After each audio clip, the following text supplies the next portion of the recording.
Revelation 15, 2-4, is about the Song of the Lamb. This song closes the story in chapters 12 to 14 and also prepares for the bowl judgments in chapter 16. The victory of the Lamb has two meanings. First, faithful witnesses overcome evil, and the nations are called to come back to God. Second, the final judgment begins against those who worship idols and follow the beast. The 144,000 who overcome the beast are described like a new exodus. Just as Israel crossed the Red Sea and sang the Song of Moses, God's people now stand beside the Sea of Glass and sing the Song of Moses and the Song of the Lamb. In Revelation, the sea often represents evil and chaos. It is also the place where the Lamb judges the beast. To the world, the believers may look weak and defeated, but from heaven's point of view, they are already victorious. They refused the rule and lifestyle of the beast. They stayed faithful even during persecution and temptation. So those who conquered the beast are faithful witnesses who stood with the Lamb. The Song of the Lamb is not simply a copy of the Song of Moses in Exodus 15. John connects the Song of Moses with other parts of the Old Testament, such as Isaiah 12, Psalm 105, Psalm 86, and Psalm 98.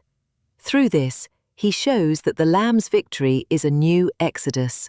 The song declares that God is almighty, that he is king of the nations, and that he alone deserves worship.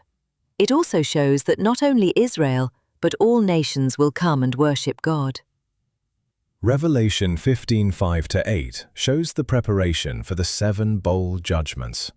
The earlier seal judgments and trumpet judgments were limited judgments that gave people a chance to repent. But the bowl judgments are the final judgments. There is no more delay.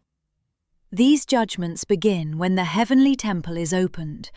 The bowls are connected with the prayers of the saints. God's people cried out for justice, and God answers their prayers through the golden bowls filled with his wrath. The image of the bowls comes from the Old Testament temple and from Isaiah 51, where God's wrath is described as a cup. In the past, God's wrath was poured out on sinful Israel. Now it is poured out on Babylon-like evil powers that oppressed God's people. So the bowl judgments are God's righteous answer to the suffering of his faithful people. Finally, God's glory and power fill the temple, and no one can enter it. This means that God's decision to judge is final.